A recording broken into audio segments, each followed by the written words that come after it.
Akira était un employé de bureau raté qui voulait en finir car il n'arrivait pas à séduire de filles. Cependant, quand une épidémie de zombies éclate, il décide de ne plus être une mauviette et de séduire la fille de ses rêves. Pour conclure avant la fin du monde. Avant l'apocalypse, pour son premier jour de travail, Akira arrive tout excité. Quand le patron lui montre son bureau, il bouscule par mégarde la bombe de la boîte et reste figé devant le joli visage de Saori. Elle l'accueille et lui dit gentiment que s'il a besoin d'aide, elle peut lui donner un coup de main, ce qui lui transperce le cœur.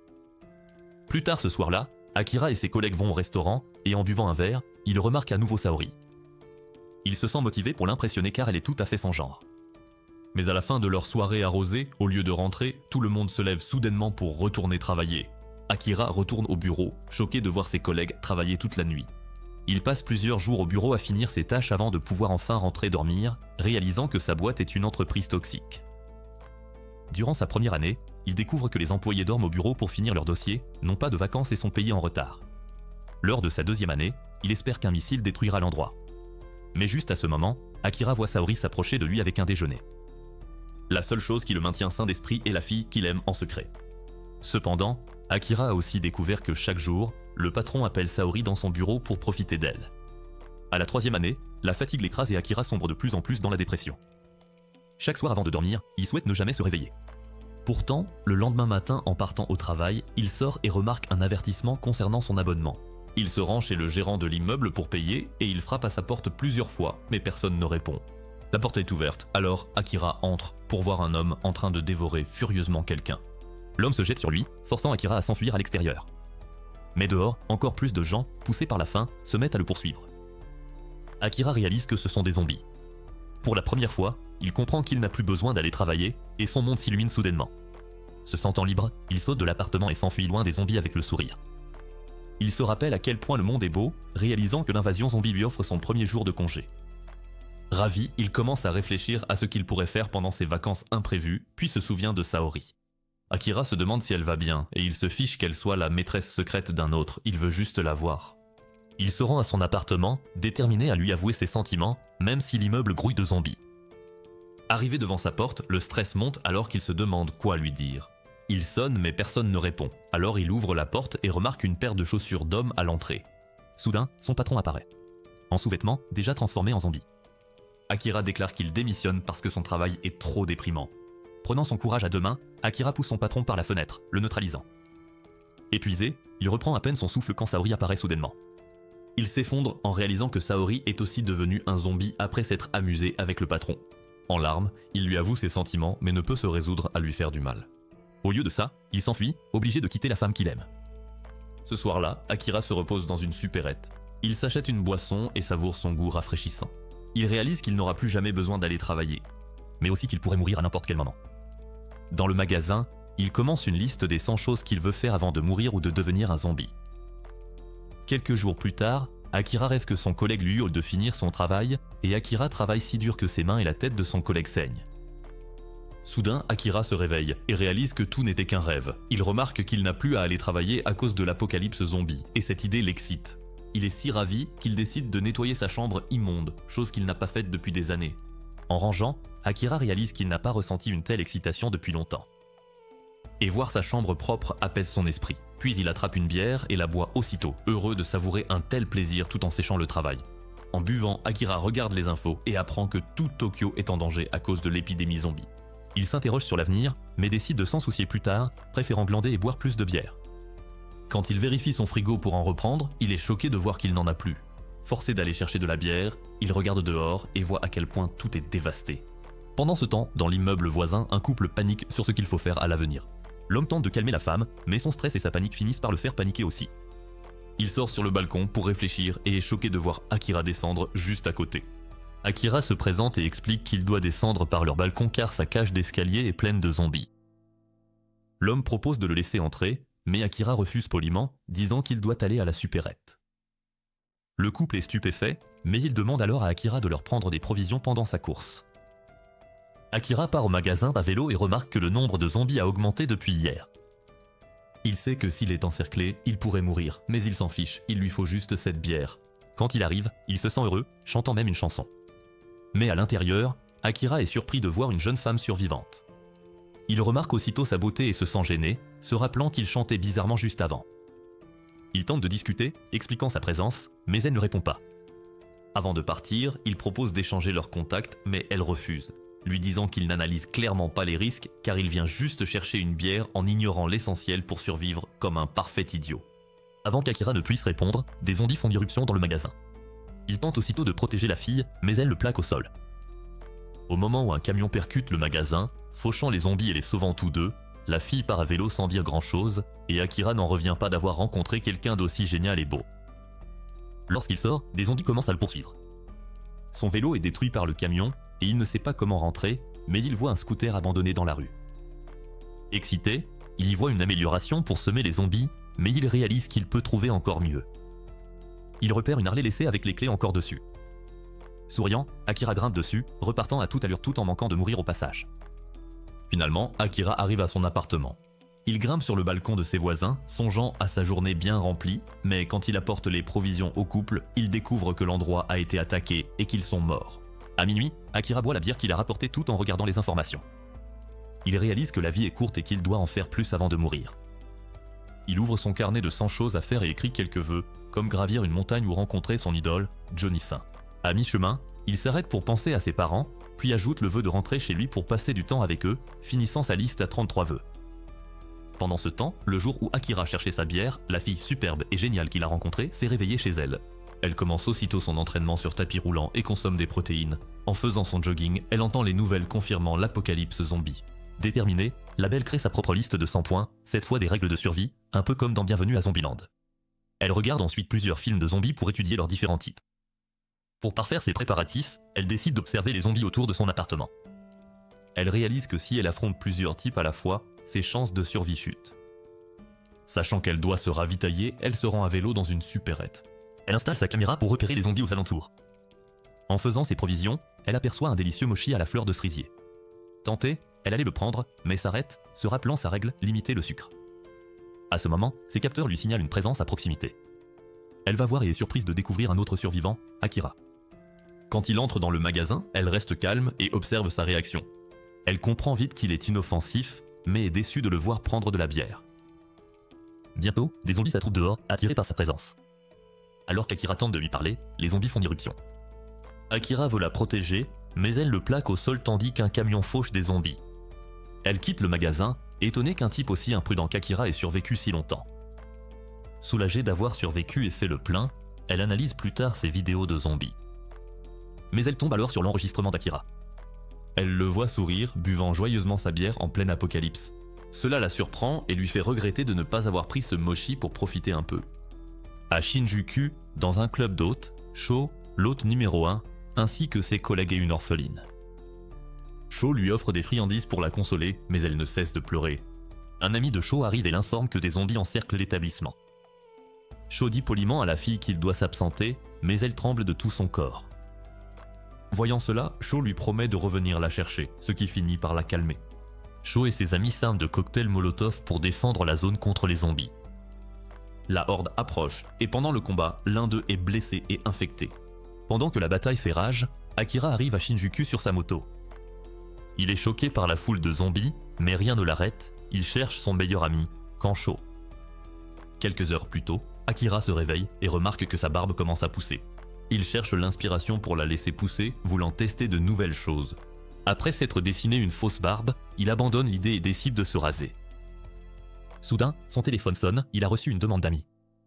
Excité, Akira ouvre l'application pour voir qui est en ligne. Il attend des heures, mais s'ennuie en réalisant qu'il reste peu de survivants. Soudain, il se souvient de Kancho. Il est certain que son meilleur ami est vivant, convaincu de sa force et de sa résilience. Pendant ce temps, dans un club, Kancho voit que le couloir est plein de zombies. Assoiffé, il boit sa toute dernière bouteille d'eau. Il est frustré après des jours sans nourriture. Ce qui l'énerve le plus, c'est que la fille qu'il a louée est maintenant infectée et s'est changée en zombie dans la pièce. Heureusement, le goût de Kancho pour les menottes la retient, l'empêchant de bouger. Kensho se rappelle soudain d'Akira qui riait toujours à ses mauvaises blagues. Soudain, son téléphone sonne. Akira est en vie. Il lui parle et lui dit de garder le moral. Il est si calme que Kancho est stupéfait.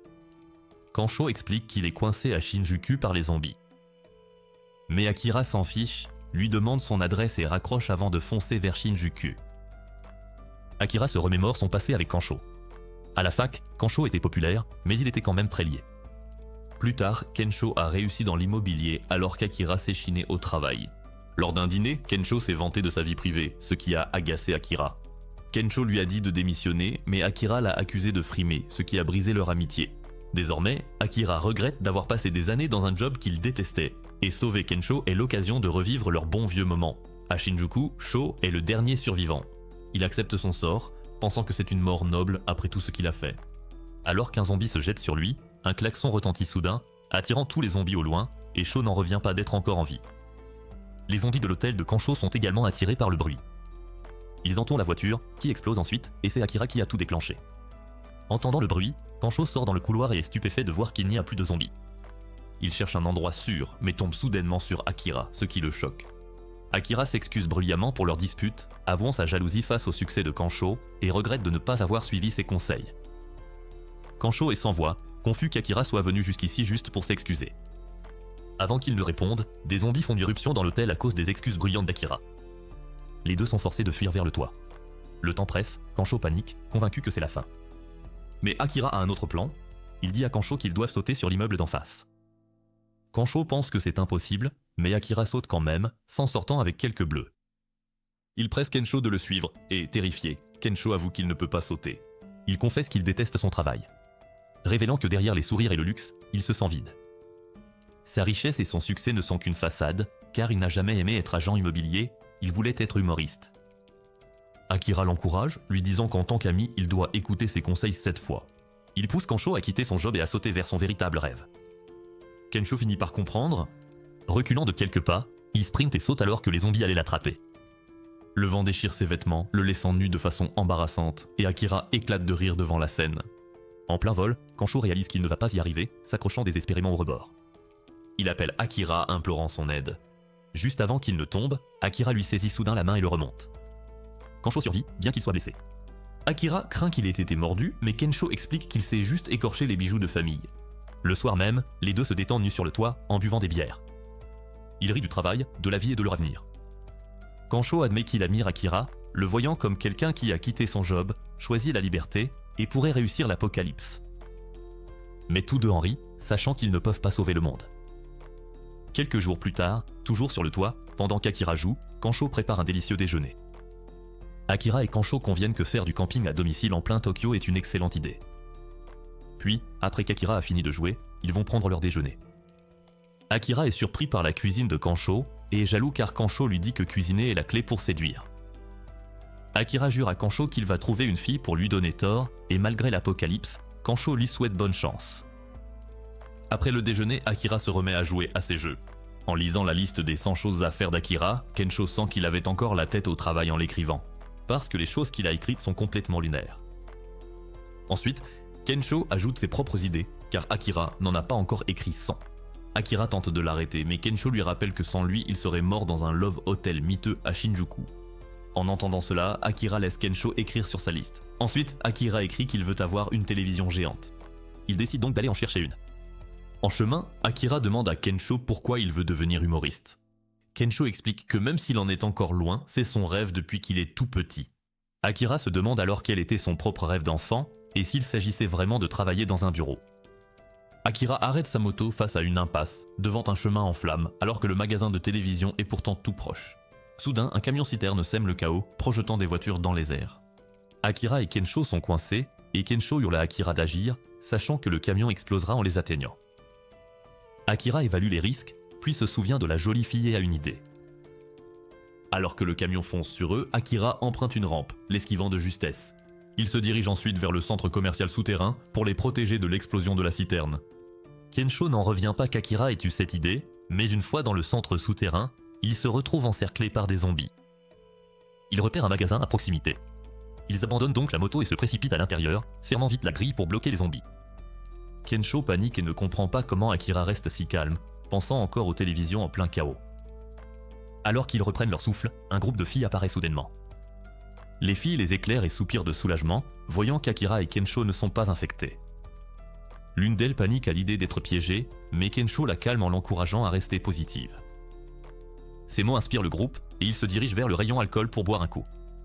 Tout le monde prend des boissons et des snacks pour se détendre.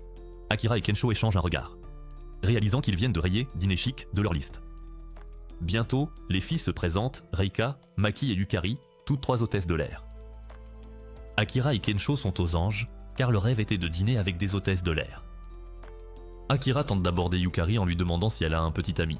Mais Yukari n'apprécie pas qu'il pose ce genre de questions dans une situation si critique.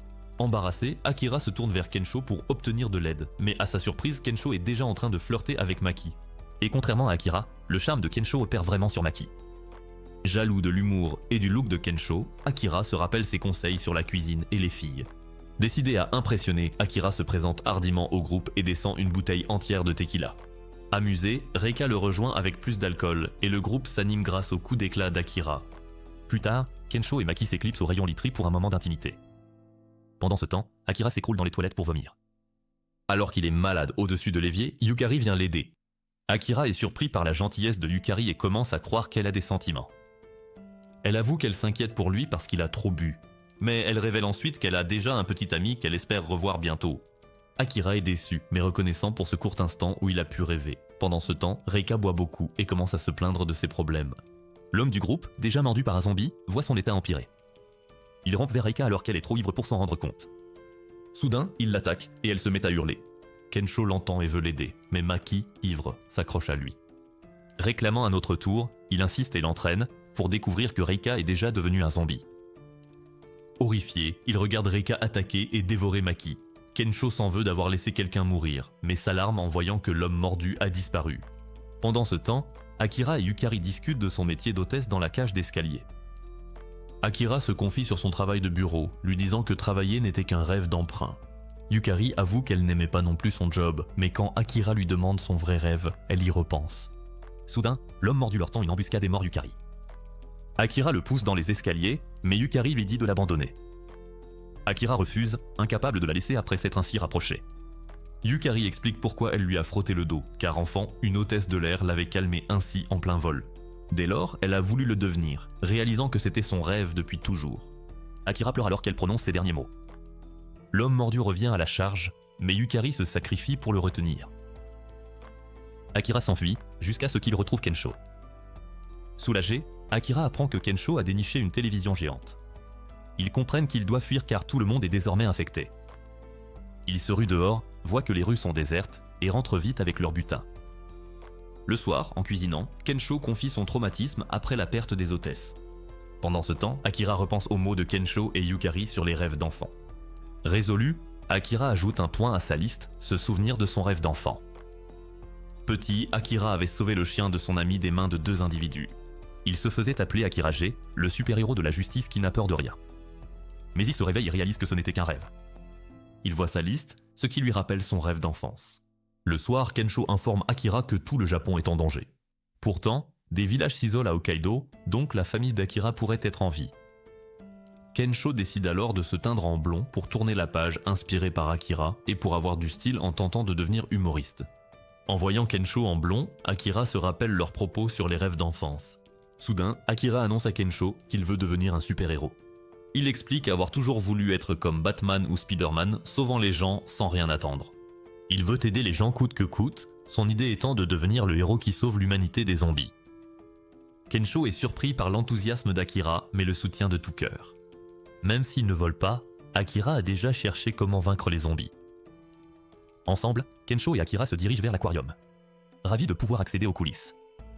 Kensho est inquiet, l'aquarium est en piteux état et pourrait s'effondrer. En explorant, Akira trouve une combinaison en élastane et lapin pour en faire son costume. En ville, des survivants sont piégés dans un bus en panne d'essence. Ils paniquent, mais le chauffeur suggère d'attendre que les zombies s'en aillent. Soudain, un passager s'avère infecté et attaque les autres. Le groupe doit quitter le bus pour se retrouver encerclé par les zombies. Une fille s'échappe et court vers l'aquarium, poursuivie par une horde. Elle trébuche et juste avant qu'un zombie ne l'atteigne, Akira surgit et la sauve. Akira, ravi, demande à Kensho son avis sur le costume, mais celui-ci hausse les épaules, perplexe. Il s'avère que sa combinaison de plongée résiste aux morsures de requins, le protégeant des zombies. D'autres survivants arrivent à l'aquarium, et à la surprise d'Akira, la jolie fille de l'autre fois est là. Bien décidé à l'épater, il se jette dans l'action. Tandis que Kensho guide les gens, Akira affronte un zombie qui parvient à lui mordre le bras. La tenue empêche la morsure de percer la peau, mais il sent la pression. Bientôt, d'autres zombies arrivent et le submergent. Akira appelle Kensho, qui refuse d'aider, sachant qu'il n'y a qu'une tenue et qu'il est confiant en Akira. Akira finit par jeter les zombies d'un pont, mais il voit la fille le regarder avec dégoût, atterré par son déguisement ridicule. À l'intérieur, les survivants se reposent. La fille qu'Akira a sauvée est soulagée et reconnaissante, et Kensho félicite Akira d'être un héros décent. Remarquant qu'Akira fixe la jeune femme, il l'encourage à aller lui parler. Akira s'approche et lui rappelle qu'ils se sont vus à la supérette. Elle se souvient de sa tête d'idiot, mais n'est pas impressionnée. Quand Akira demande son contact, elle critique son imprudence à jouer au héros, y voyant un manque d'estime de soi masqué par ce rôle. Kensho tente de le défendre, mais finit par être intimidé après avoir entendu sa logique. Soudain, un bruit sourd résonne dans tout l'aquarium. Akira et Kensho se précipitent pour voir et trouvent de l'eau qui s'infiltre dans le couloir. À leur grande horreur, un grand requin blanc apparaît, mais celui-ci a des pattes. Ils préviennent les autres, ce qui déclenche un vent de panique. Le requin défonce les parois de l'aquarium, ce qui laisse Akira perplexe. La jeune femme explique que le requin a dû manger des plongeurs infectés et que les parasites le contrôlent. Le groupe s'enfuit à l'étage, mais des zombies bloquent la sortie de secours. Elle se rappelle le plan des lieux et les guide vers une autre sortie. Pendant qu'il court, le requin géant fait irruption dans la pièce, déchiquetant les zombies. La fille sauvée par Akira panique, mais la jeune femme la calme jusqu'à ce que la gamine la pousse brusquement pour s'enfuir, l'abandonnant.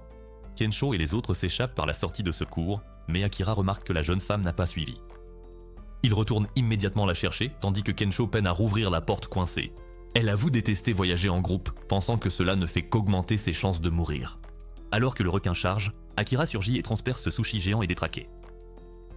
Elle le traite d'idiot pour avoir pris un tel risque, mais Akira insiste, s'il voit une jolie fille, il veut la connaître, et s'il voit quelqu'un en danger, il veut le sauver. Il dit que c'est ça, être un héros. Sans aucun plan, ils sont forcés de tourner en rond pour échapper au requin. Elle imagine une stratégie mais a besoin qu'Akira prenne un risque, et il accepte courageusement. Ils se séparent. Akira distrait le requin pendant qu'elle cherche de l'équipement. Elle se rappelle avoir lu que les requins craignent l'électricité et courent chercher des batteries.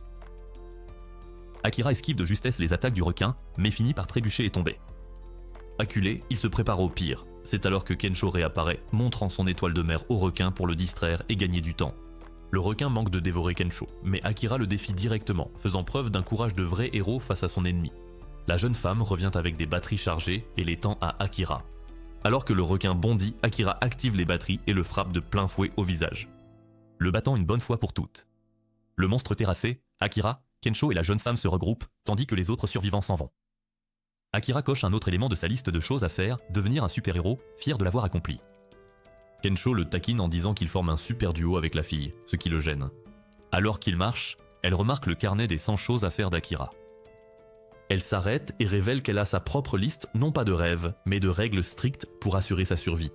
Elle explique ses objectifs, disant qu'ils sont incompatibles avec le mode de vie insouciant d'Akira. Mais Akira lui dit qu'il s'en fiche, et qu'elle est importante pour lui. Il l'a sauvée, non pour l'impressionner, mais par envie, et sa sincérité finit par la faire craquer. Plus tard, alors qu'Akira et Kensho s'apprêtent à partir à moto, elle leur dit qu'elle s'en sortira seule. Mais avant qu'ils ne partent, elle donne son numéro à Akira, qu'il accepte avec joie, apprenant enfin qu'elle s'appelle Shizuka. Akira est aux anges, sa vie s'améliore, et avec Kensho à ses côtés, ils décident qu'ils doivent aller à Gunma voir ses parents. Plus tard, Akira et Kensho vont dans une horlogerie, où Akira trouve une montre de luxe. Akira décide de la voler car c'est l'apocalypse zombie. Mais Kensho montre à Akira qu'il en a trouvé une encore plus chère. Ils mettent des costumes et leurs montres pour rayer un élément de leur liste. À minuit, Akira et Kensho réalisent qu'ils n'ont plus d'eau et que Tokyo est sans électricité. Leurs téléphones sont chargés, mais sans infos ni nouvelles, ils savent qu'ils doivent être sérieux. Mais Akira dit à Kensho de regarder les étoiles, et ils sont ébahis par leur éclat sans les lumières de la ville. Les étoiles font penser Akira à ses parents, et Kensho le rassure en disant qu'ils sont sûrement en vie. Akira acquiesce, car leur prochain voyage les mènera à Gunma, sa ville natale. Le lendemain matin, Akira et Kensho font leur bagage pour préparer le voyage. Après cela, Akira va dans son ancienne chambre et dit adieu à sa vie d'étudiant et de bureau. Il s'apprête à partir pour Gunma, et Akira révèle qu'il faudra des heures de route. Mais avant de partir, il dit qu'il veut voler quelque chose. Kensho pense qu'il parle d'une arme pour exercer son droit de légitime défense. Mais Akira révèle qu'il veut un camping-car.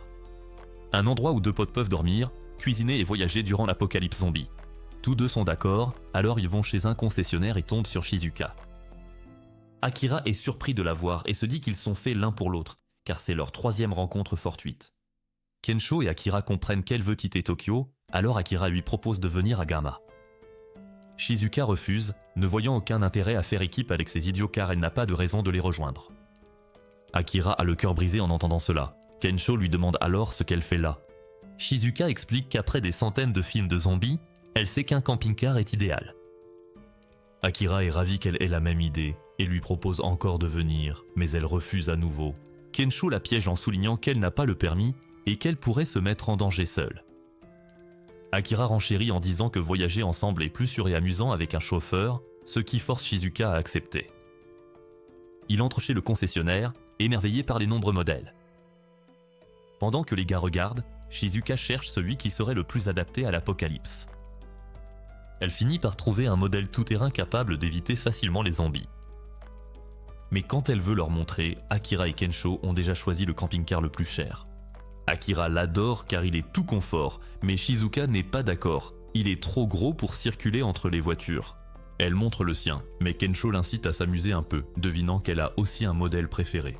Elle trouve ça stupide, mais Shizuka repère un camping-car au style baliné et en tombe amoureuse. Kensho la taquine, mais alors qu'ils se disputent, des zombies font irruption, les forçant à prendre le premier camping-car venu pour fuir. Akira et Shizuka conduisent le camping-car tandis que Kensho est à moto. Sur l'autoroute, Akira remarque à quel point tout semble calme. Shizuka explique que les gens n'ont peut-être pas eu le temps de fuir car le virus s'est propagé trop vite. Elle dit que seul un virus peut rendre les gens aussi agressifs que des zombies. Et que quelque part, des gens doivent sûrement travailler sur un vaccin. Malgré cela, Shizuka avoue s'en moquer, car son travail et son groupe survivent déjà à peine. Après des heures de route, Gunma apparaît enfin. Akira est épuisé et propose de s'arrêter au prochain relais routier pour leur première nuit en camping-car. Soudain, les pneus du camping-car et de la moto éclatent sur des pics posés sur l'autoroute. Akira, sous le choc, se précipite vers Kensho, blessé après avoir chuté de sa moto. Mais des bus arrivent, et Akira est stupéfait de voir Kazuji, son ancien collègue moche et agaçant. Voir Kazuji et son équipe de baseball rappelle à Akira à quel point cet homme l'a poussé vers la dépression au bureau. Kazuji dit à Akira qu'il est impressionné qu'un type comme lui ait survécu à l'apocalypse. Akira est soulagé que Kazuji soit en vie, jusqu'à ce qu'il soit pris de violentes douleurs à l'estomac. Kazuji dit alors à Akira qu'il a tout pour réparer le camping-car, mais qu'il doit travailler 2 jours pour lui en échange. Cette offre fait trembler Akira de peur, car il a l'impression de replonger dans sa vieille routine déprimante. Shizuka remarque qu'Akira tremble et décide de confronter Kazuji. Elle l'accuse de manipuler les gens pour faire sa sale besogne et les dépouiller. Mais Akira et ses amis sont pris au piège. Alors que les zombies commencent à les encercler. Effrayé et sous pression, Akira accepte l'offre de Kazuji, qui sourit de satisfaction. Ils sont ensuite emmenés au relais routier que Kazuji contrôle. Là-bas, Akira voit que les travailleurs de Kazuji ont l'air épuisés et déprimés. Kazuji surgit et dit à Akira qu'ils se connaissent depuis longtemps et qu'il ne se fatiguera pas à faire ce travail. Pendant ce temps, Shizuka soigne les blessures de Kensho. Kensho s'en veut d'avoir forcé Akira à accepter ce job, mais Shizuka le rassure et dit qu'il faut voir si ça ne durera que 2 jours. Le lendemain, Akira déplace des cartons et a l'impression d'être revenu à son ancien boulot de bureau. Mais il essaie de rester positif en se rappelant qu'il veut changer. Il découvre alors des caisses de bière dans un camion et décide de les mettre au frais pour remonter le moral des troupes ce soir. Soudain, Kazuji entre et lui hurle dessus pour avoir fait ça, ce qui terrifie Akira. Mais les amis de Kazuji arrivent et voient les bières dans le frigo. Ils pensent que c'est Kazuji qui les a offertes et le félicite pour sa générosité. Kazuji joue le jeu et annonce une petite fête pour accueillir Akira, ce qui rend ce dernier furieux intérieurement. Plus tard, Akira remarque que Kazuji utilise des zombies comme travailleurs. Kazuji explique que les zombies sont de bons outils si on sait s'y prendre, et dit à Akira qu'il n'est qu'un outil lui aussi, tant qu'il obéit. En entendant cela, Akira se perd dans la routine, aveuglé par le travail, au point de bouger lui-même comme un zombie. Pendant ce temps, Kensho essaie de comprendre pourquoi Kazuji parle ainsi à Akira. Mais Shizuka a compris, car Kazuji lui rappelle son père abusif. Elle réalise qu'Akira et elle sont hantés par la peur de ceux qui les contrôlaient. Quand la fête de Kazuji commence, Shizuka se remémore son passé avec son père. Elle avait trouvé un chien abandonné et l'avait ramené, mais son père l'avait forcé à s'en débarrasser. Il ne voulait pas qu'elle perde son temps avec un chien, mais qu'elle se consacre uniquement à sa réussite. Shizuka a fini par abandonner le chien car son père l'avait menacé de l'abandonner elle aussi. La fête de Kazuji commence, et ses amis boivent des bières fraîches pour accueillir le groupe d'Akira. mais Akira ne se joint pas à eux car Kazuji le force à faire le service. Quand les amis de Kazuji n'ont plus de bière, Akira les sert aussitôt, terrifié car cela lui rappelle son ancien job. Puis, quand Kazuji n'a plus de bière, une vieille femme le sert, ce qui l'enrage car il ne veut être servi que par des jolies filles.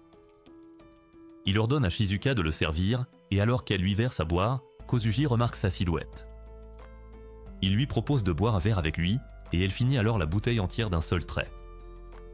Kozuji est impressionné, plaisantant grassement, puis il ordonne à Akira de lui en rapporter d'autres. Akira lui sert par mégarde une bouteille vide, ce qui met Kozuji dans une colère noire. Il hurle sur Akira, ce qui le traumatise. Alors qu'Akira reste pétrifié, Shizuka se remémore son passé et à quel point Kozuji lui rappelle son père. Depuis sa naissance, tout ce que fait Shizuka est dicté par les exigences de son père. Son père, un financier redouté, décide de chacun de ses choix. Shizuka ne se débarrasse jamais du chien abandonné. Elle s'en occupe en secret, étudiant même la médecine vétérinaire, et le chien s'attache à elle. Un jour, elle dit à son père qu'elle veut devenir médecin, mais il la rejette. Il ne voit que le négatif et lui annonce même qu'il a fait piquer le chien, ce qui lui brise le cœur. En grandissant, son père continue de lui dicter sa conduite, lui rappelant sans cesse qu'il finance son train de vie. Les mots de Kozuji sur l'obéissance touchent Shizuka, lui rappelant son père, la raison pour laquelle elle est ainsi. Le lendemain de la fête, Shizuka voit Kozuji hurler à nouveau sur Akira. Akira fait tomber des provisions par accident, ce qui enrage Kozuji. Il rejette toute la faute sur Akira, le laissant totalement confus. Puis, après l'avoir réprimandé, Kozuji lui fait soudainement des compliments. Il dit à Akira que la liberté est dure car elle oblige à réfléchir, mais qu'obéir aux ordres est plus simple. Shizuka reconnaît immédiatement la manipulation de Kozuji, qui fait l'écho à son propre passé. Son père lui disait jadis que pour réussir, elle devait suivre ses ordres. Il prétendait agir pour son bien, mais elle sait maintenant que c'était pour le sien. Pendant que tout le monde se repose, Shizuka trouve par hasard le carnet de souhaits d'Akira. Elle le feuillette en souriant de l'étrangeté d'Akira. Avant d'y écrire elle-même quelque chose. Le lendemain, les amis de Kozuji reviennent avec un zombie caché dans leur camion. À l'ère de repos, le contrat d'Akira se termine et Kancho s'excuse pour les problèmes. À leur grande surprise, Akira décide de rester. Manipulé par Kozuji, Akira avoue avoir peur de l'extérieur et préférer la sécurité qu'il lui offre. Kancho trouve cela étrange, car cela ne ressemble pas à Akira. Mais Shizuka dit à Kancho qu'ils doivent partir, car c'est le choix d'Akira. Mais au moment de partir, Akira insiste sur le fait qu'il doit rembourser la dette envers Kozuji. Cela rend Shizuka furieuse, lui rappelant à nouveau son père. Elle crie sur Akira, le traitant d'aveugle, et explique que Kozuji le manipule pour ses propres désirs. Elle révèle qu'elle était pareille avant qu'Akira ne lui ouvre les yeux sur la liberté. Elle déclare vouloir quitter Kazuji en emportant tout ce qu'elle peut, ce qui choque tout le monde. Elle défie Akira, lui demandant s'il est un zombie ou un humain car elle sait qu'il veut finir sa liste. Shizuka tend son carnet à Akira, où elle a écrit qu'il doit dire à son patron d'aller se faire voir. Kazuji est agacé, sachant que les femmes feraient ça, mais voyant la liste, il s'en saisit et la piétine. Alors que Kazuji va détruire son carnet, Akira se rappelle les listes déjà finies et la joie ressentie. Cela le sort enfin de sa torpeur. Il se jette pour protéger le carnet, choquant Kazuji. Akira déclare alors qu'il s'en va car il a encore des choses à accomplir. Il s'excuse pour la prétendue dette mais refuse de rester, et les amis de Kazuji sont stupéfaits de le voir libre. Soudain, le camion de fret arrive et le chauffeur se vante d'apporter de bonnes provisions. Mais à l'ouverture, un zombie surgit, plongeant l'air de repos dans le chaos total.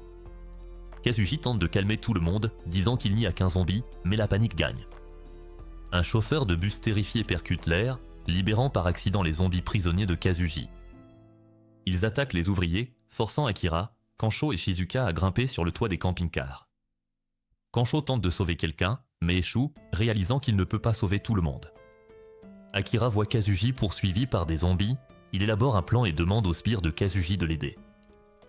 À ce moment, Kazuji tombe, et alors que les zombies approchent, Akira arrive en food truck et le sauve. Kancho n'en revient pas qu'Akira sauve Kazuji, mais Akira explique que laisser mourir un homme n'est pas sur sa liste. Kazuji grimpe sur le camion, et ses hommes encerclent les zombies avec des véhicules, les piégeant. Akira saute en sécurité avec Kazuji et enflamme la horde avec de l'essence et une fusée éclairante. Tout le monde l'acclame, émerveillé par l'héroïsme d'Akira. Akira rejoint Shizuka, et tous deux rient ensemble de sa cascade imprudente. Soudain, Kazuji se lève et exhorte ses ouvriers à admirer Akira et à travailler dur comme lui. Mais tout le monde se révolte, lui disant qu'ils en ont assez. Ils le traitent de dictateur et affirment qu'Akira est un bien meilleur chef. Kazuji les supplie de rester, mais personne ne l'écoute. Un par un, ils partent, le laissant pleurer seul dans l'air de repos. Akira, Shizuka et Kancho poursuivent leur route, et Akira avoue à Shizuka qu'il a perdu ses moyens face à Kazuji. Il confesse que le travail est épuisant et qu'il doit trouver un métier qu'il aime vraiment. Mais Shizuka le rassure, il n'a pas à se presser, de nouveaux métiers apparaîtront, il doit juste profiter. Akira sourit et acquiesce. Puis Akira, Kancho et Shizuka arrivent enfin à Gama. En se reposant au bord de l'eau, Akira leur demande s'ils connaissent la pleine conscience. Shizuka répond et explique que c'est une notion souvent abordée dans les entreprises. Akira veut garder cet état d'esprit, mais Kensho ne voit pas le rapport avec le yoga sur planche. Le trio continue vers Ginba, et Akira est heureux car il a pu rayer plusieurs choses de sa liste en chemin. Il pense pouvoir terminer toute sa liste en un mois. Mais Shizuka lui rappelle que c'est seulement s'il n'est pas interrompu. Sur la route, il voit des zombies entourant un camion. Il suppose qu'un survivant est coincé car les pneus éclatent, alors il décide de l'aider. Akira est tout excité car il va pouvoir remettre son costume de super-héros. Alors qu'Akira se présente aux zombies, le survivant surgit du camion et les tabasse façon Yakuza. Le survivant porte une armure de samouraï et manie ses armes avec une habileté incroyable. Le trio est stupéfait. Shizuka trouve même que ça ressemble à un drama. Après avoir vaincu tous les zombies, la survivante se présente comme Béatrix. Kensho est surpris de voir que c'est une étrangère et Béatrix explique qu'elle vient d'Allemagne et qu'elle est en vacances au Japon car elle adore la culture. Shizuka est impressionné que Béatrix ait même pensé à une armure de samouraï. Quand Akira ouvre le camion, il est choqué de le voir rempli de poissons. Béatrix voit en eux une aide précieuse et leur demande de livrer le poisson avec elle à Takasaki. Kancho et Shizuka y réfléchissent, pensant qu'elle veut livrer le poisson à des survivants. Mais Béatrix explique ensuite que depuis l'enfance, elle est fascinée par la culture japonaise. Elle a économisé pour voyager au Japon, mais à son arrivée, l'apocalypse zombie avait déjà commencé. Elle survit grâce à sa passion, et elle veut livrer le poisson à Takasaki car on lui a dit que le dernier chef sushi était encore en vie. Kensho et Shizuka sont surpris par son raisonnement. Mais Akira se lève soudainement et accepte d'aider car cela correspond à un élément de sa liste de choses à faire. Sur la route pour rencontrer le chef, Akira est émerveillé de voir Ginza. Béatrix explique qu'elle a parlé au chef sushi il y a 3 jours et espère que le Taisho est toujours en vie. Leur voyage s'arrête lorsqu'ils voient une armée de zombies bloquer le passage. Akira et Béatrix se préparent à combattre, mais ils n'ont aucun plan. Shizuka se souvient de la carte qu'elle a étudiée plus tôt et élabore une stratégie. Le groupe piège les zombies au milieu de la route avec un camion, et quand les zombies sont distraits, il leur lance des bouteilles d'alcool. L'étape suivante est d'y mettre le feu, mais les allumettes ne s'allument pas. D'autres zombies apparaissent, grimpant sur le camion et s'approchant de leur camping-car. Béatrix panique, mais Akira lui dit que la peur n'est qu'une excuse pour ne pas agir, et il refuse d'arrêter son voyage. Il préférerait devenir un zombie plutôt que d'abandonner son rêve de manger des sushis dans un bon restaurant. Ces paroles émeuvent Béatrix, lui rappelant sa fascination d'enfance pour la culture japonaise. Elle rejoint Akira au combat et déclare qu'elle n'aura plus jamais peur. Ensemble, ils combattent les zombies qui envahissent le camping-car. Alors qu'ils sont acculés, de la musique retentit soudainement d'un drone. Béatrix remarque que c'est son Walkman, emprunté par Shizuka. Plus tôt, Shizuka a préparé un plan B consistant à utiliser le drone pour attirer les zombies en un point, puis à laisser Kancho les brûler avec un cocktail Molotov. Le plan fonctionne, et les zombies sont anéantis. Ce soir-là, ils arrivent au restaurant du dernier chef sushi. Akira, Kancho et Shizuka sont émerveillés par les sushis qu'il prépare, tandis que Béatrix hésite. Mais après avoir vu les autres se régaler, elle trempe son sushi dans la sauce soja et mange. Des larmes coulent sur son visage au goût doux amer, faisant pleurer le chef également. Le chef admet qu'il n'a jamais pris de jour de congé, pas même pour le mariage de sa fille ou les funérailles de sa femme. Mais en les voyant apprécier ses sushis, il réalise qu'ils sont peut-être ses derniers clients, alors il leur offre du saké à volonté pour fêter ça. Le lendemain, Béatrix connaît sa première canicule japonaise. Kancho et Shizuka se plaignent d'avoir besoin d'un bain d'eau chaude, alors Akira les emmène à une source thermale. Le paysage les émerveille. Après s'être changés, Kancho et Akira remarquent que Béatrix porte un kimono d'homme tout en faisant du fanservice, ce qui rend Shizuka jalouse. Kensho oriente la conversation sur l'amour, ce qui fait penser Akira à Shizuka. Il dit que l'endroit est mieux quand on le partage avec quelqu'un qu'on fréquente. Mais Shizuka n'est pas d'accord, insistant sur le fait que sortir avec quelqu'un est une perte de temps et un mauvais investissement. Elle pense que le temps devrait servir à s'améliorer et obtenir des promotions, et Akira est confus mais laisse tomber alors qu'ils vont au bain. Akira et Kancho profitent du bain des hommes, tandis que Béatrix révèle que le bain des femmes n'a pas d'eau à cause d'une pompe cassée. Les gars font les malins, espérant que les filles les rejoignent pour pouvoir se rincer l'œil. Shizuka refuse, les traitant de dégoûtants, mais Béatrix insiste sur le fait que la culture japonaise dit le contraire. Elle se déshabille, stupéfiant les gars, et s'apprête à les rejoindre quand des zombies sortent du bain des hommes. Le groupe s'enfuit, grimpant une falaise pour s'échapper, et ils pleurent la perte de leur maman aux sources chaudes. À minuit, Akira se réveille assoiffé et entend de l'eau.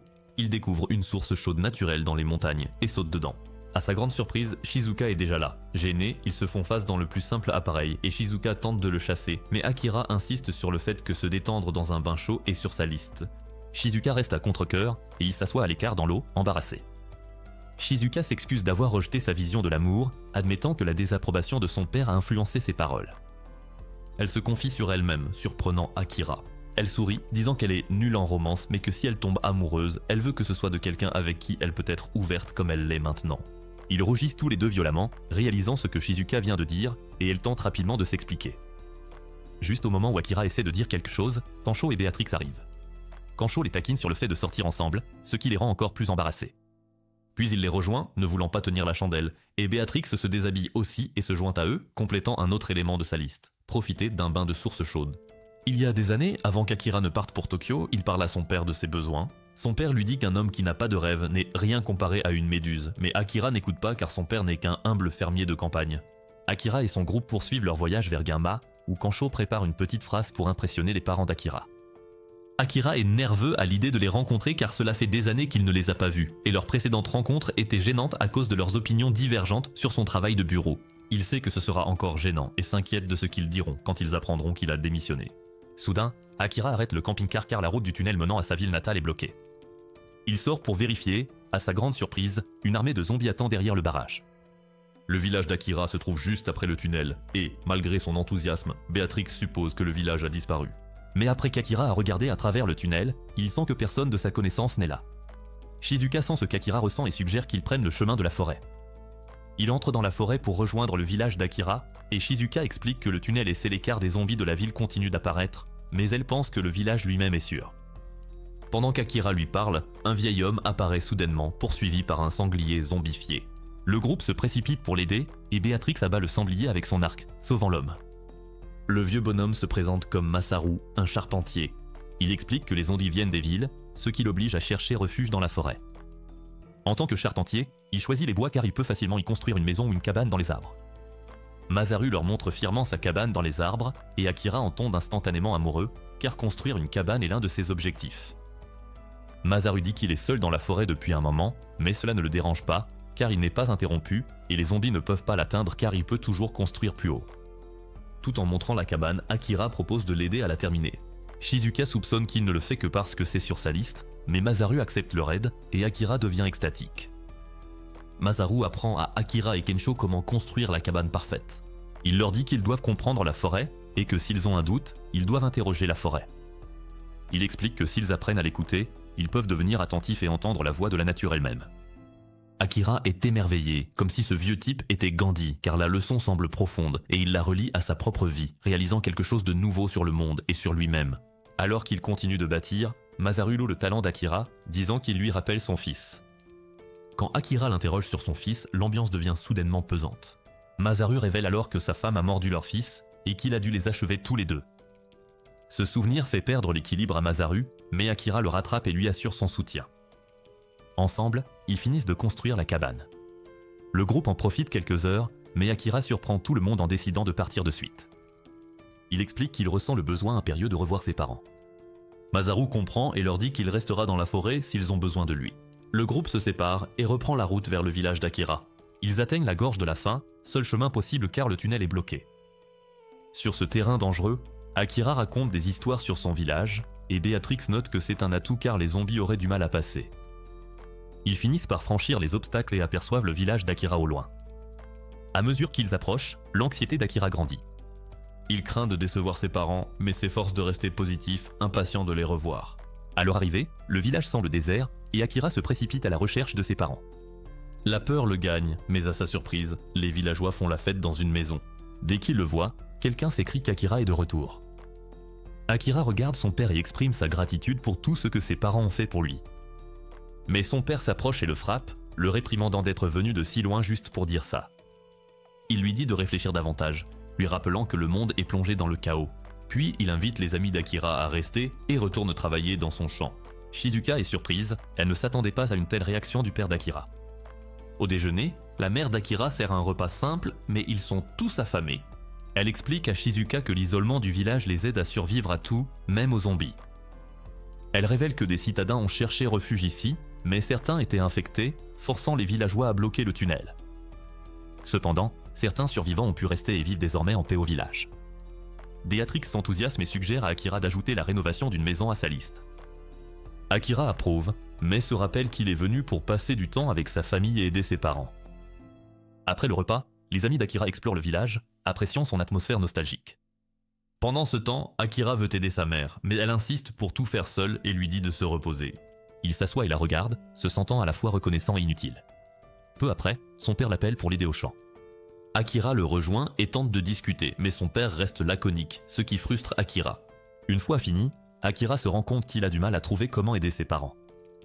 Il remarque alors son père grimaçant de douleur à cause d'une coupure et sent que sa santé décline.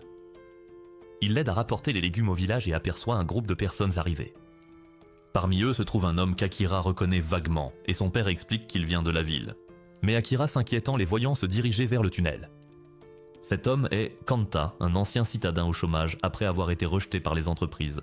Un jour, en achetant des cigarettes, il a vu un zombie dévorer quelqu'un.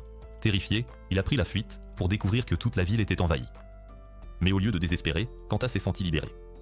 Pour la première fois, il était libre de faire tout ce qu'il voulait. Avec d'autres, il a pillé des magasins et formé un groupe. Ensemble, ils ont créé une liste de 100 choses à faire avant de devenir des zombies. Mais contrairement à la liste d'Akira, le groupe de Kanta a rempli la sienne d'actes imprudents et immoraux, de désirs égoïstes et dégénérés nés du chaos et de l'amertume. Quelques jours plus tard, Akira teste les dreadlocks pour sa liste et se surnomme le fermier à dreadlocks après que Sakura l'a coiffé. Puis ils s'assoient ensemble, et Sakura révèle qu'elle a travaillé dans un salon de coiffure pendant 10 ans. Nagisa et Ayumi sont là aussi, et elle révèle qu'elle était maquilleuse et enseignante à Tokyo. Nagisa montre à Akira qu'elle a maquillé pour un film de zombies qu'il a déjà vu, et elle dit qu'elle aurait dû travailler sur la suite, mais elle a été annulée car les faux zombies sont devenus réels. Depuis, Nagisa est traumatisée car elle a été attaquée par de vrais zombies, et elle leur raconte l'histoire de ce moment terrifiant. Elle se met à pleurer, mais Ayumi la calme en lui disant que tout le monde a eu du mal à atteindre le village. Chaque jour passé ici, elle se sent plus reconnaissante et veut rester au village car ils l'ont tout de suite accepté. Nagisa est émue et se sent plus calme. Pendant ce temps, Shizuka prépare du riz quand Tomi entre soudainement et s'étonne qu'une fille comme elle sache le cuire de façon traditionnelle. Tomi explique que cuire le riz au feu de bois est la meilleure méthode car cela lui donne un meilleur goût. Shizuka apprend quelque chose de nouveau et trouve que c'est le meilleur moyen de cuire le riz pendant l'apocalypse. Soudain, un vieil homme enlace Shizuka par derrière et essaie de se montrer un peu trop entreprenant. Tomi écarte immédiatement l'homme et explique à Shizuka qu'il est comme ça depuis la mort de sa femme. Puis un homme entre et demande des bandages à Tomi car il s'est coupé la main en faisant les foins. Shizuka lui explique comment mieux soigner sa plaie, ce qui surprend Tomi et l'homme. Bientôt, le bruit court que Shizuka s'y connaît en médecine, ce qui la rend célèbre au village en tant que médecin, bien qu'elle n'ait appris que dans les livres. Pendant ce temps, Kancho explore le village et tombe sur une fosse septique. Un vieil homme explique que c'est pour fertiliser les champs et qu'un mythe local dit que si on saute dedans, on rajeunit. Kensho refuse d'essayer et demande qui est la petite fille triste assise avec un chien. Le vieil homme explique qu'elle vient de la ville, qu'elle a perdu ses parents et qu'il ne lui reste que son chien. Kancho va lui parler et tente de l'impressionner en jonglant, mais la petite lui demande s'il a un gras. Mais Kensho répond que c'est la moindre des politesses de saluer une fille, qu'elle soit jeune ou vieille. Puis il lui dit qu'en Italie, si une fille sourit, on doit la complimenter par courtoisie. La fille rit car elle sait qu'il n'est pas italien, mais elle comprend qu'il voulait juste la faire sourire. Kensho se présente à la petite fille qui dit s'appeler Anju, mais il décide de l'appeler Anji pour se sentir plus proche d'elle. Pendant ce temps, Béatrix visite les roues à eau qui produisent l'électricité du village. Elle est fascinée par la culture japonaise et trouve ce système ingénieux. Une vieille dame lui explique que les clôtures protègent le village des sangliers et des ours zombies. La vieille dame montre aussi un disjoncteur différentiel à Béatrix et lui interdit d'y toucher car c'est dangereux. Plus tard, Ayumi encourage Akira et les autres en parlant des liens entre les villageois. Elle dit que malgré les limites du village, la proximité entre les gens la rend heureuse, ce que la ville n'offrait pas. Akira est profondément touché par les paroles d'Ayumi et s'en souvient. À midi, alors qu'Akira travaille dans le champ, Kensho arrive pour l'encourager. Puis Kanta passe par là et Kancho l'interpelle. Quand Kanta aperçoit Akira, il s'enfuit immédiatement. Akira ne le reconnaît pas, mais Kensho lui rappelle que Kanta était dans leur classe à la fac avant de devenir un ermite dégoûtant. Kanta est furieux de voir Akira et Kensho à cause de son passé amer avec eux, puis une idée malveillante lui vient à l'esprit pour piéger Akira. Ce soir-là, Akira boit avec son père, y voyant une bonne occasion de discuter. Il remarque que son père semble plus vieux et plus frêle. Akira dit à son père qu'il aime la vie au village et veut aider aux travaux familiaux, mais son père lui dit qu'un homme doit suivre son plus grand rêve, ce qui rend Akira furieux car il veut rembourser ses parents. Puis Akira réalise que son père n'a jamais réalisé son propre rêve et lui demande ce que c'était. Son père dit que vu de l'espace, la Terre est petite et qu'il rêvait de devenir astronaute, mais qu'il était trop bête et trop vieux. Akira rit, réalisant que son père plaisante, mais son père lui dit alors la vérité, que les dreadlocks ne lui vont pas du tout, et ils rient tous les deux comme père et fils. À minuit, une fille casse le disjoncteur avec une tronçonneuse, tout en souriant. Au même moment, Kanta et ses amis libèrent les zombies au tunnel car la liste de Kanta inclut de détruire la société et de transformer tout ce qu'il déteste en zombies. Pendant que les villageois boivent, Béatrix surveille les chevaux. Kensho joue avec Anju, et Akira boit avec son père quand des zombies attaquent soudainement le village. Entendant le bruit, Akira court vers les champs et voit une partie du village en flammes. Son père lui dit de sauver ses amis pendant qu'il va protéger la mère d'Akira. Shizuka voit des zombies approcher, mais l'équipe de chasse parvient à en abattre plusieurs avant de battre en retraite car ils sont trop nombreux. Kanta rit de façon démoniaque, contrôlant la horde et complétant sa liste tordue, comme tirer avec un vrai pistolet. Shizuka n'arrive pas à croire que le village brûlé pourrait être détruit. Kensho porte Anju alors que des zombies les poursuivent, mais Béatrix arrive, tranchant les zombies avec son katana pour les sauver. Kensho, Béatrix, Shizuka et Akira se regroupent, et Shizuka dit qu'ils doivent sauver les villageois. Kensho suggère de s'échapper par la clôture, mais elle est sous haute tension. Béatrix insiste sur le fait qu'elle ne choque que les animaux, mais quand Kensho teste, il s'électrocute. Béatrix réalise que les villageois ont dû se tromper, et le disjoncteur est détruit, ce qui signifie qu'ils sont piégés. Soudain, Kanta et ses amis arrivent dans un camion-benne, riant et profitant du chaos. Kanta réalise qu'ils ont tout causé, et Kanta déclare qu'avant de devenir un zombie, sa liste est de ruiner tout ce qu'Akira aime car il a toujours détesté à quel point Akira et Kensho pouvaient être heureux. Shizuka est horrifié par sa raison, mais Akira dit à Kanta qu'il respecte son désir de faire ce qu'il veut, car il fait de même. Mais Akira lui rappelle que s'il veut user de sa liberté, il doit aussi respecter celle des autres. Kanta est stupéfait. Akira lui montre sa propre liste inachevée et dit qu'il n'abandonne pas encore. Kanta prétend qu'il n'a pas fini la sienne non plus, ils doivent donc terminer les leurs avant que les zombies ne les attrapent. Pendant qu'ils se disputent, Anju cherche son chien.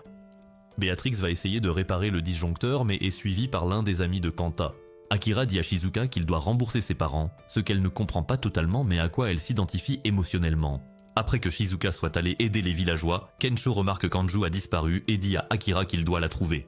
Akira et Kensho se séparent une fois de plus, promettant de se retrouver plus tard. Alors que le groupe se sépare pour poursuivre ses listes, Kanta ordonne à ses amis de faire ce qu'ils veulent, mais surtout de détruire l'espoir d'Akira et de voir son village sombrer dans le chaos. Pendant que Kanta contrôle la horde de zombies, Akira se bat à travers les SEM, déterminé à sauver ses parents et à les rembourser. Les parents d'Akira sont piégés dans une maison avec Nagisa et Ayumi, où son père s'évanouit presque à cause de sa maladie. Pendant ce temps, Anju court frénétiquement à travers le village, à la recherche de son chien. Elle finit par le trouver, en plein délire avec un poulet. Mais avant qu'elle ne réagisse, Kensho surgit et lui plaque une main sur la bouche, l'avertissant que des zombies rôdent. Il lui murmure qu'ils doivent rester prudents. Anju se met à pleurer, disant que son chien est tout ce qui lui reste. Kensho la hisse sur un toit voisin pour que les zombies ne puissent pas les atteindre. Soudain, Shizunogyu apparaît et raconte à Kensho à quel point sa vie a été misérable. Consumé par la rancœur, Shizunogyu tente de pousser Kensho dans la horde. Mais Kensho parvient à s'accrocher et riposte. Pendant ce temps, Béatrix atteint la roue à eau, essayant de l'arrêter pour sauver le réseau électrique du village. Mais Tuko surgit et l'attaque, se vantant d'avoir autrefois remporté un championnat d'escrime. Tuko brise le katana de Béatrix, mais celle-ci dégaine vite une lame de rechange et leur duel acharné commence. Ailleurs, Shizuka tente de convaincre Tom et les autres anciens de fuir avec elle, mais ils refusent, se disant trop vieux pour marcher vite. Ils lui disent de les abandonner et de se sauver.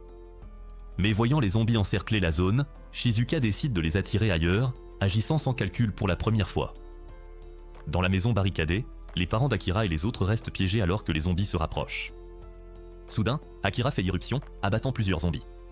Tout en combattant, il crie tout ce qu'il a toujours voulu faire pour ses parents. Son père, en entendant ces paroles, est ému aux larmes.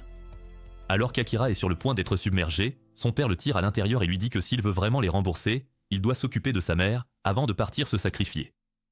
Le passé de Shizunogyu défile dans son esprit. Il a eu autrefois une vie de couple qu'il trouvait étouffante. Alors que son voisin obtenait des promotions, il se sentait coincé et constamment comparé par sa femme. Chaque soir, il s'échappait dans des bars et des cybercafés, blâmant sa femme pour tous ses malheurs. Naoki, quant à lui, travaillait autrefois dans un restaurant chic, mais sa paresse le faisait mépriser de tous. Shizuka échappe aux zombies et se cache dans un champ. Mais le nouveau Didi, Naoki, apparaît, et la voir est l'un des souhaits de sa liste. Horrifié, Shizuka s'enfuit, mais Naoki s'arrête et maudit encore sa malchance d'avoir gâché son moment. Pendant ce temps, le Didi original, Iko, se réveille, sentant l'esprit de sa femme le guider. Béatrix et Tuko poursuivent leur combat intense.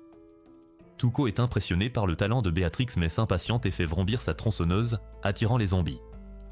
Béatrix la traite de maléfique, mais Tuko, tremblante de rage, se met à pester sur son passé misérable et plus elle s'en souvient, plus ses coups deviennent violents. Ailleurs, Kensho lutte toujours contre Shigenobu. Alors que Shigenobu peste contre sa femme, Kensho lui coupe la parole, disant la vérité, c'est lui le problème, car il n'est qu'un mari minable qui n'a jamais apprécié sa femme. Shigenobu craque et bouscule Kensho, mais Kensho l'entraîne dans sa chute.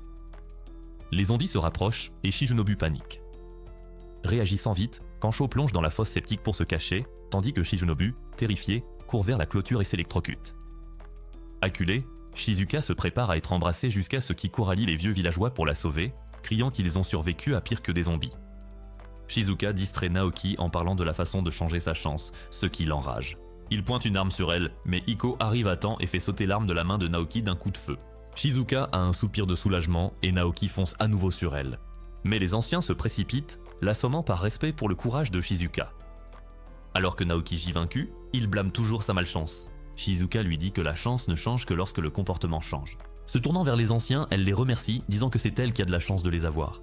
De retour au duel des deux méchantes, Tuko crie à Béatrix que les gens aux idéaux tordus méritent d'être dévorés par les zombies. Béatrix rétorque que l'état d'esprit de Tuko causera sa perte, et que sa vie normale n'est pas universelle.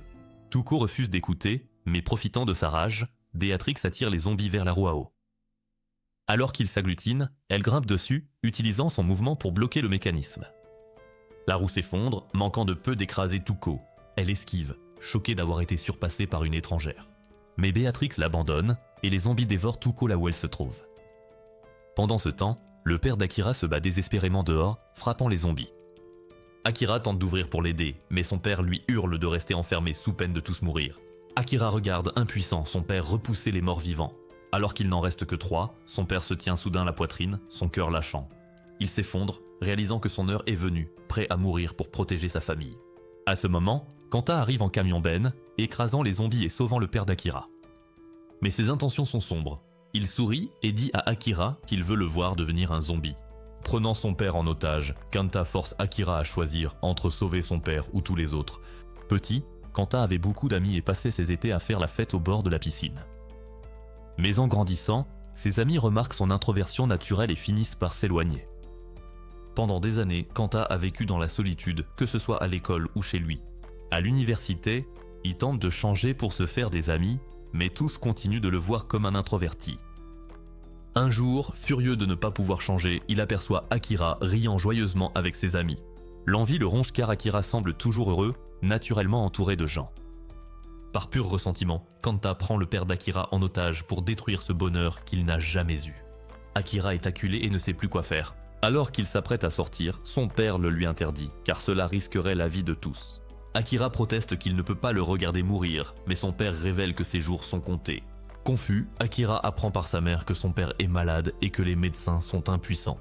Désespéré, Akira insiste sur le fait qu'il doit y avoir un moyen de le guérir pour redevenir une famille. Mais son père sourit et lui dit que pour les remercier, Akira doit aider l'humanité. S'il y parvient, il sera fier de lui, même après sa mort. Akira sent le poids des mots de son père, se remémorant les épreuves de ses amis et de sa famille. Pendant ce temps, dehors, Kanta attend impatiemment qu'Akira sorte. Comme Akira ne vient pas, Kanta s'agite. Alors qu'il va jeter le père d'Akira aux zombies, la porte d'entrée s'ouvre brusquement. Kanta et le père d'Akira sont choqués de voir Akira apparaître, apparemment changé en zombie. Il hurle d'incrédulité, le traitant d'idiot, et Kanta éclate d'un rire hystérique, criant victoire. Il se moque d'Akira, disant qu'il ne profitera plus jamais de la vie. Mais Akira s'élance soudainement et plaque Kanta au sol, le stupéfiant. Kanta se fige, car Akira était censé être un zombie. Puis il réalise qu'Akira a repris forme humaine, ce qui le laisse totalement confus. Plus tôt, avant de sauver son père, Akira avait élaboré un plan pour se déguiser en zombie. Nagisa, maquilleuse de talent, l'aide à réaliser ce subterfuge. Son cosplay de zombie terminé, une autre case cochée sur sa liste, Akira ouvre la porte pour attirer les vrais zombies. Alors qu'il s'engouffre, les filles les repoussent, permettant à Akira d'agir et de sauver son père. Alors que tout le monde s'inquiète pour le père d'Akira, Kanta se moque de lui, disant que son plan a échoué. Mais les genoux de Kanta commencent à trembler. Akira lui demande alors calmement quelle est sa véritable liste de choses à faire. Kanta hésite, des souvenirs de lui et de ses amis nageant dans la piscine publique sous le soleil en riant lui reviennent. Il avoue que tout ce qu'il voulait, c'était revivre ce souvenir une dernière fois. Akira lui dit qu'il est idiot d'avoir fait de telles horreurs alors qu'il aurait pu partager cette joie avec eux. Un jour où Kanta regardait Akira rire avec ses amis, Akira l'avait en fait invité à déjeuner avec eux, mais étant timide, Kanta s'était enfui. Ils l'ont regardé bizarrement, tous sauf Akira, qui ne l'a pas jugé. Soudain, dans le présent, Kanta est mordu par un zombie. Furieux, il écrase la créature. Mais l'infection se propage. Il commence à pleurer alors que le virus s'infiltre dans son esprit. Mais avant qu'il ne change complètement, Akira le serre dans ses bras et dit que s'il devient un zombie, il veut nager avec lui dans une piscine comme deux potes. Kanta rougit, embarrassé, et s'enfuit, forçant Akira à le laisser partir. Kanta court à travers la nature, poursuivi par des zombies, jusqu'à ce qu'il atteigne une rivière. Là, il aperçoit la même piscine publique de son enfance. Alors qu'il la regarde, il voit un Akira zombifié qui flotte déjà à l'intérieur. Se souvenant des paroles d'Akira, Kanta entre dans l'eau pour le rejoindre, tenant leur promesse. Pendant ce temps, Akira atteint les clôtures où les villageois sont rassemblés, tout comme ses amis. Il est dérouté par l'apparence sale et malodorante de Kensho. Shizuka lui rappelle que des zombies les poursuivaient. Tout le monde panique, ne sachant pas comment s'échapper au-delà de la clôture. Soudain, Béatrix arrive, chevauchant une énorme roue à aube. Elle ne peut pas l'arrêter, défonce la clôture et ouvre la voie à tout le monde pour s'enfuir. Akira mène le groupe vers un pont suspendu, pour s'apercevoir que le pont a disparu. Tout espoir semble perdu jusqu'à ce que Masaru apparaisse, lançant à Akira un pont de remplacement. Akira et Kensho maintiennent le pont stable pendant que tout le monde traverse. Quand les zombies les atteignent presque, les deux hommes sautent ensemble de l'autre côté. Shizuka et Béatrix craignent qu'ils ne soient tombés, mais à leur surprise, Akira et Kensho s'accrochent aux cordes, se hissant en sécurité. Pendant qu'ils grimpent, Akira dit à Kensho que Kanta voulait juste des amis. Kensho traite Kanta d'imbécile pour avoir fait du mal, mais Akira insiste sur le fait que n'importe qui pourrait finir comme lui, y compris lui-même, qui s'est presque perdu autrefois dans le vide de son travail de bureau. Une fois de retour sur la terre ferme, le père d'Akira le félicite d'avoir sauvé tout le village, réalisant un autre rêve de la liste d'Akira. Quelques jours plus tard, les villageois ferment le tunnel rempli de zombies et commencent à reconstruire. Sous la direction de Masaru, la construction progresse rapidement. Tomi remercie Shizuka d'avoir aidé les aînés à reprendre espoir et à continuer à vivre. Kensho et Anju reconstruisent les clôtures ensemble, et Kensho remarque qu'Anju semble être une nouvelle personne.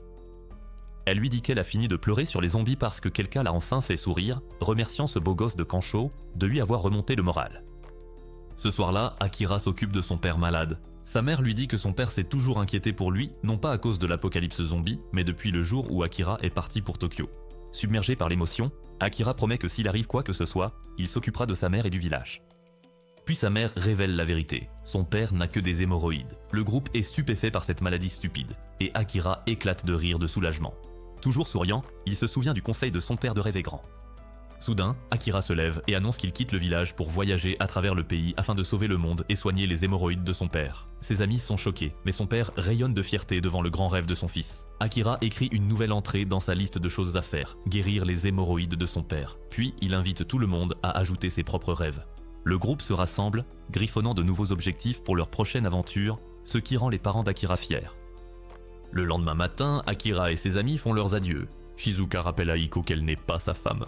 Anju pleure et dit à Kensho de revenir bientôt. Et la mère d'Akira lui donne des algues cuites pour qu'il ne meure pas de faim sur la route. Avant de partir, le père d'Akira promet de prendre soin de sa femme, ce qui fait sourire Akira. Alors qu'ils partent, Akira suggère d'aller vers le nord, où se trouveraient de nombreux survivants, tandis que d'autres plaisantent sur le fait d'aller en Amérique pour fabriquer le vaccin. Les jours passent alors qu'ils combattent des zombies et rencontrent d'autres survivants. Au lieu de chercher immédiatement un remède, ils prennent le temps de faire du tourisme, de rire et de profiter de leur voyage. Et donc pour leur prochaine destination, Akira et ses amis jettent leur dévolu sur Hokkaido, qui sera dans la saison 2, qui n'existe pas encore. Commentez, zombie, ci-dessous si vous avez regardé jusqu'à la fin. Abonnez-vous pour ne pas manquer la prochaine vidéo.